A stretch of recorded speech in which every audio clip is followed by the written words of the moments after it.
नमस्कार विद्यार्थी मित्रों, नोबल्स गुरु ग्रुप और वासुदेव विद्यालय की यूट्यूब चैनल में आप सबका हार्दिक स्वागत है। विद्यार्थी मित्रों, कक्षा 7 तास हिंदी लेक्चर नंबर 4 पाठ 3 जिसका नाम है सच्चा हीरा।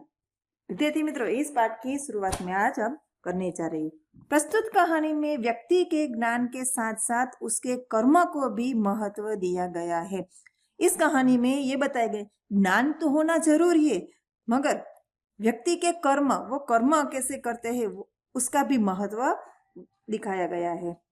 अच्छा ज्ञान अच्छी बात है, लेकिन वह आचरण में नहीं है तो निरर्थक है। जिसके पास अच्छा ज्ञान हो वो सही बात है, मगर मतलब कि अच्छी बात है। वो ज्ञान जो अपने आचरण में, रोजिंदे कार्यों में और अपने व्यक्तित्व में वो नहीं लाता तो उसका ज्ञान निरर्थक है। इस बात को रोचक तरीके से प्रस्तुत किया गया है। तो विद्यार्थी मित्रों, इस पाठ की शुरुआत अब मैं कर रही हूँ।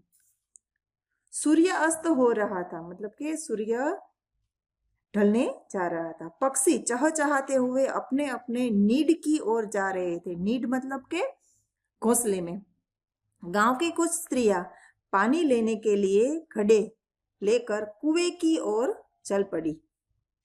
पानी भरकर कुछ स्त्रियां तो अपने घरों को लौट गई, परंतु उनमें से 4 कुएं की पक्की जगह पर बैठकर आपस में इधर उधर की बातें करती रही। पक्की जगत मतलब कि कुएं के आजू बाजू में जो बैठने के लिए बनाया गया होता है उसको जगत कहते हैं। बातचीत करते करते बात बेटों पर आ पहुंची, अपने अपने बेटों पर आ पहुंची। उनमें से एक की उम्र सबसे बड़ी लग रही थी। उन औरतों में से एक औरत जो थी उसकी उम्र बड़ी लग रही थी। वह कहने लगी, भगवान सबको मेरे जैसा बेटा दे। मेरा बेटा लाखों में एक है, ऐसा वो स्त्री कहने लगी। उसका कंठ बहुत मधुर है, मतलब कि उसकी आवाज बहुत मीठी है। वह बहुत अच्छा गाता है। उसके गीत को सुनकर कोयल और मैना भी चुप हो जाती। वो इतना अच्छा गाता है कि उसके गाने को सुनकर कोयल और मैना भी चुप हो जाती है। लोग बड़े चाव से उसका गीत सुनते हैं, मतलब कि बड़ी खुशी से उसका गीत सुनते हैं। उसकी बात सुनकर दूसरी स्त्री का मन हुआ कि वह भी अपने बेटे की प्रशंसा करे।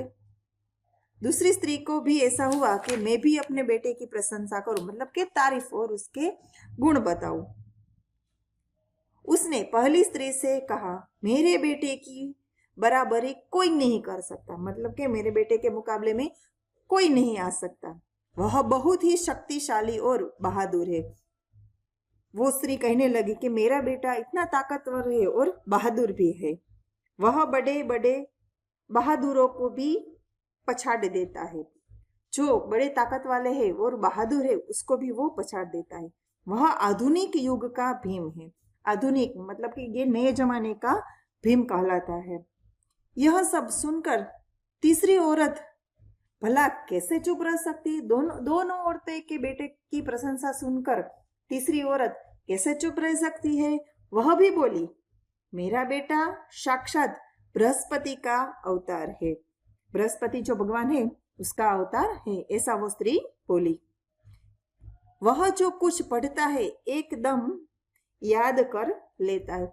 वो लड़का, मेरा लड़का जो है, तीसरी स्त्री कहती है कि कुछ भी वो पढ़ता है वो तुरंत ही उसे याद कर लेता है। ऐसा लगता है मानो उसके कंठ में सरस्वती का निवास हो। ऐसा लगता है कि उसके कंठ में साक्षात सरस्वती विराजमान हो। तीनों औरतों की बातें सुनकर चौथी स्त्री जो है वो चुपचाप बैठी रही। उसने अपने बेटे के बारे में कुछ भी नहीं कहा। पहली ने उसे टोकते हुए कहा, उसको ऐसे टोकते हुए कहा कि क्यों बहन, तुम क्यों चुप हो? तुम कुछ क्यों नहीं बोलती? तुम भी तो अपने बेटे के बारे में कुछ बताओ ना। चौथी स्त्री ने बड़े ही सहज भाव से कहा, बड़े ही शांत स्वभाव से और आराम से कहा, मैं अपने बेटे की क्या प्रशंसा करूं, मतलब कि मैं अपने बेटे के बारे में क्या बताऊं आपको। वह न तो गंधर्व सा गायक है, न भीम सा बलवान है, और न बृहस्पति सा बुद्धिमान है। कुछ समय बाद जब वे सब घड़े सिर पर रखकर लौटने लगी, तभी किसी गीत का मधुर स्वर सुनाई दिया। चारों स्त्रियां थोड़ी देर बाद वो घर पर जाने लगी, सिर पर घड़ा रखकर, और किसी के मधुर गाने की आवाज उसको सुनाई दी। सुनकर पहली स्त्री थी वो बोली, सुनो, मेरा हीरा गा रहा है। हीरा मतलब के बेटा, उसका सच्चा हीरा ये पाठ का नाम है। तो वो बोली कि मेरा हीरा, हीरे जैसा बेटा है, वो गा रहा है। तुम लोगों ने सुना उसका कंठ कितना मधुर है। वह लड़का गीत गाता हुआ उसी रास्ते से निकल गया। जिस रास्ते से उसकी माँ जा रही थी, वो गाता हुआ उसी रास्ते से निकल गया आगे। उसने अपनी माँ की ओर कोई ध्यान नहीं दिया, उसकी माँ के सामने उसने देखा भी नहीं। इतने में ही दूसरी स्त्री का बेटा उधर से आता दिखाई दिया। दूसरी स्त्री ने उसे देखकर गर्व से बोली, देखो, वह मेरा लाडला बेटा आ रहा है। वो स्त्री बोली कि देखो, वो मेरा बलवान बेटा जो है, लाडला बेटा जो है, वो आ रहा है। शक्ति और सामर्थ्य में इसकी बराबरी कोई नहीं कर सकता, मतलब कि ताकत और उसकी बहादुरी की बराबरी कोई नहीं कर सकता। वह यह कह ही रही थी कि उसका बेटा भी उसी ओर ध्यान दिए बिना ही निकल गया। उसकी माँ के सामने देखे ही बिना उसका बेटा वहां से निकल गया। वे कुछ आगे बढ़ी तो एकाएक तीसरी स्त्री का बेटा उधर से संस्कृत के श्लोकों का पाठ करता हुआ निकला। आगे ही चारों स्त्रियां आगे ही बढ़ी तो तीसरी स्त्री का बेटा संस्कृत का पाठ करते हुए वहां से निकला। उसके उच्चारणों से ऐसा लग रहा था मानो उसके कंठ में साक्षात सरस्वती विराजमान हो। उसके श्लोकों से उच्चारण, वो श्लोक जो बोल रहा था, तो उसमें ऐसा लगता था कि उसके कंठ मतलब के गले में सरस्वती माँ विराज हो। तीसरी स्त्री ने गदगद स्वर में कहा, मतलब कि खुशी से कहा, देखो, यह मेरी गोद का ही है, मतलब कि ये मेरा लाडला बेटा है। इसे कोई बृहस्पति का अवतार नहीं कहेगा, मतलब कि इतनी उसका उच्चारण, उसके श्लोक का उच्चारण बहुत अच्छा है, और इसे कोई बृहस्पति का अवतार ही कहेगा, ऐसा उसने कहा। परंतु उसका बेटा भी माँ की ओर देखे बिना आगे ही बढ़ गया। वह अभी थोड़ी ही दूर गया था कि चौथी स्त्री का बेटा भी अचानक उधर से आ निकला। वह देखने में बहुत ही सीधा साधा था।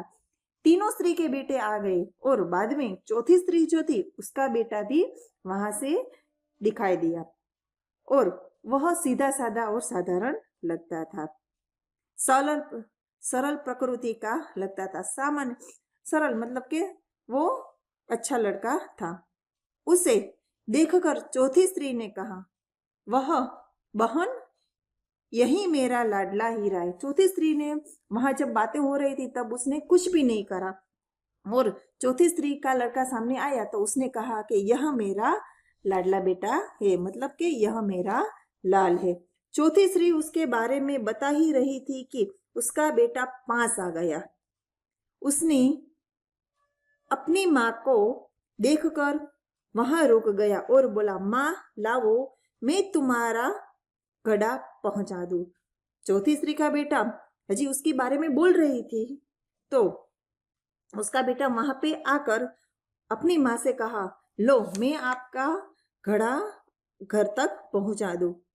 मना करने पर भी उसने माँ के सिर से पानी से भरा घड़ा उतारकर अपने सिर पर रखा और घर की ओर चला गया।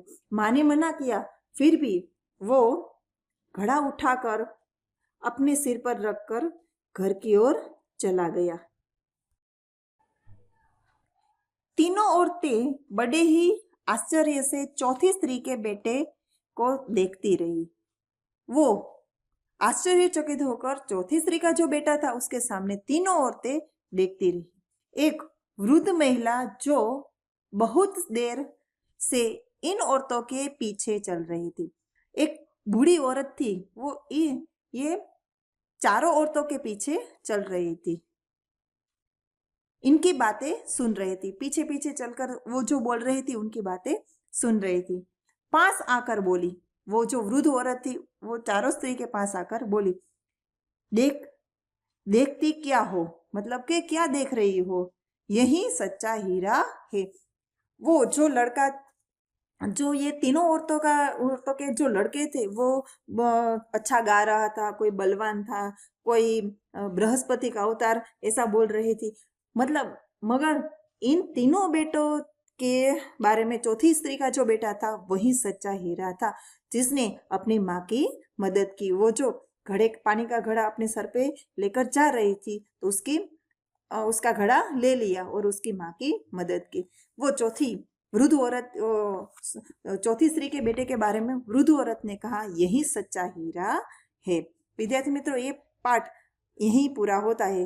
नेक्स्ट लेक्चर में मैं आपको दूसरा पाठ पढ़ाऊंगी। नमस्ते।